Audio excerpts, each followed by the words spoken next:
ক্লাসে ঢুকে কি পাগলামি করছে। Hello everyone, welcome back to my channel and back to my new video. তো আজকে আমরা তিনজনে মিলে যাচ্ছি রানাঘাটে, আসলে মাম্মার নাচের ক্লাসে। তো পল্লবী আজকে ফার্স্ট টাইম যাচ্ছে, তাই না পল্লবী? ওকে ভর্তি করে আসবো, বুঝছো, তারপরে তোমাদের নাচ দেখাবে।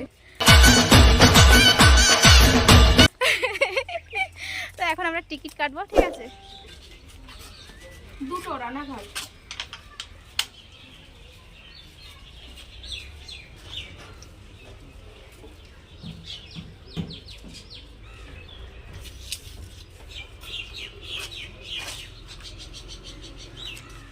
আমার মা কই গেলি? ও ওই পাশে। এই ওভারব্রিজ পার হতে যে কি বিরক্ত লাগে। ও লাগলোটা কি জল এখানে বৃষ্টি হচ্ছে না। দেখো এই পাশটা বেশি ভালো লাগছে, ওই পাশের থেকে দেখ কত সুন্দর লাগছে। কি ওয়েদার ভাই, আজকে ওয়েদারটাই দারুণ। দুই ইউটিউবার স্টেশনে চলে এসেছে, দেখুন লজ্জা শরম নেই, ঠিক আছে? সবার সামনে ভিডিও করছে। কিছু বল। নাচি তো নেই ওভারব্রিজের উপরে, ট্রেনের মধ্যে তো নাচে না। পল্লবীকে দেখে আমার একটা গান মনে পড়ে যাচ্ছে, বসে বসে ভাবি আমি সারাদিন। বাহ দিদি, কি ভাবছিস? আরে ওয়েদারটা কি সুন্দর। হ্যাঁ, ট্রেনের এই ভিড়ে তোমার মনে হয় যে ভোট করা যাবে। A few moments later. টাকা দুজনের বইয়ের কাছে রানাঘাট আসতে আসতে খিদে পেয়ে গেছে। ये तो लेटेस्ट न्यूज़ है।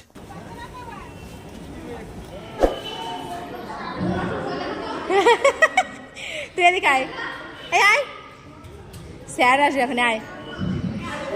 দেখো পল্লবী ক্লাসে ঢুকে কি পাগলামি করছে।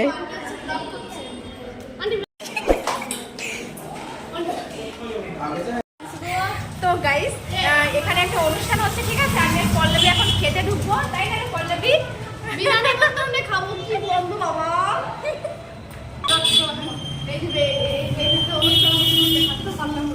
চলো একটু বিরিয়ানি এনে খাই আসি।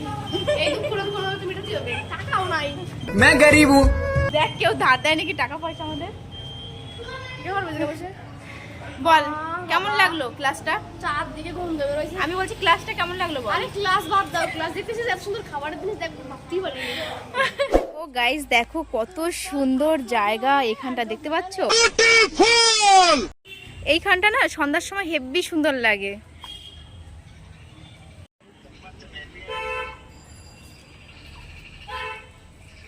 तुमने मेरा खूबसूरती का कोई क्या कहती है, कोई प्रशंसा। Good morning everyone. তো কালকে ভিডিওটা কন্টিনিউ করা হয়নি, আসলে বাড়িতে আসার পরে আমি একটু ব্যস্ত হয়ে পড়েছিলাম। মাম্মার একটা কম্পিটিশন আছে আজকে দা বন্ধন স্কুলে, মানে ইংলিশ মিডিয়াম স্কুলটাই আর কি। তো তার জন্য সব কিছু গুছানোর ব্যাপার ছিল, কি টিফিন আনবো সেটা গুছানোর ব্যাপার ছিল আর কি। আর তাছাড়াও মাম্মার ড্রয়িং থাকে শুক্রবারে, তো সব কিছু মিলে আর কি ক্যামেরার সামনে আসা হয়নি। তো আমরা চলে এসেছি, দেখো অনেকটা এরিয়ে জুড়ে স্কুলটা। আমার সঙ্গে পল্লবী এসেছে কিন্তু। তো চলো ভিডিওটা দেখতে থাকো। তো গাইস আমাদের একটা ভুল হয়ে গেছে, বাড়ি থেকে আমরা রেডি করে আনিনি। আসলে কালকে ম্যাম বলেছিল যে স্কুল ড্রেস পরে আসতে হবে, এখানে এসে রেডি করতে হবে। তো আমাদের এখন একটু সমস্যা হয়ে যাচ্ছে, রেডি করতে হচ্ছে এখন। এখানে আমি সব মেকআপ নিয়ে এসেছি। আন্টি দেখো। হ্যাঁ হ্যাঁ হ্যাঁ হ্যাঁ।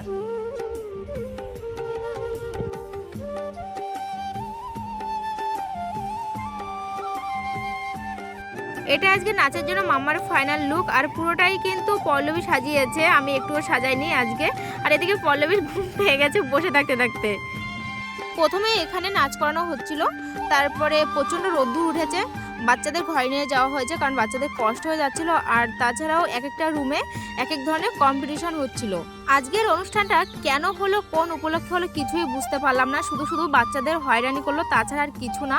আসলে আমি ভেবেছিলাম যে এক একটা স্কুলে হয়তো ফার্স্ট সেকেন্ড থার্ড এভাবে বেছে নেওয়া হবে, কিন্তু না, 70 জনের মধ্যে ফার্স্ট সেকেন্ড থার্ড এভাবে বেছে নেওয়া হয়েছে। আর এদিকে দেখো পল্লবী ঝিমোচ্ছে, কারণ আমরা বাড়ি থেকে বেরিয়েছি 8টার সময়, আর এখন বাজে 1:30টা। আমরা প্রচণ্ড ক্লান্ত হয়ে গেছি। সবশেষে বুঝলাম অনুষ্ঠানটা করার মানে হলো স্কুলটা দেখো তোমরা, স্কুলটা ভালো লাগবে দেখে বাচ্চা ভর্তি করো, কারণ সামনেই তো ভর্তির সময়, তাছাড়া আর কোনো মানে নেই, কারণ স্কুল থেকে সার্টিফিকেট দেওয়ার কথা আছে, সেটাও দেয়নি, বলেছে পরে এসে নিয়ে যাবে। এ কেমন সিস্টেম বুঝলাম না সত্যি, বাচ্চাদের একটা টিফিন পর্যন্ত দেয়নি। তো চলো আর কি বলবো, আজকে ভিডিওটা এই ছিল। ভিডিওটা কেমন লেগেছে কমেন্ট করে জানিও।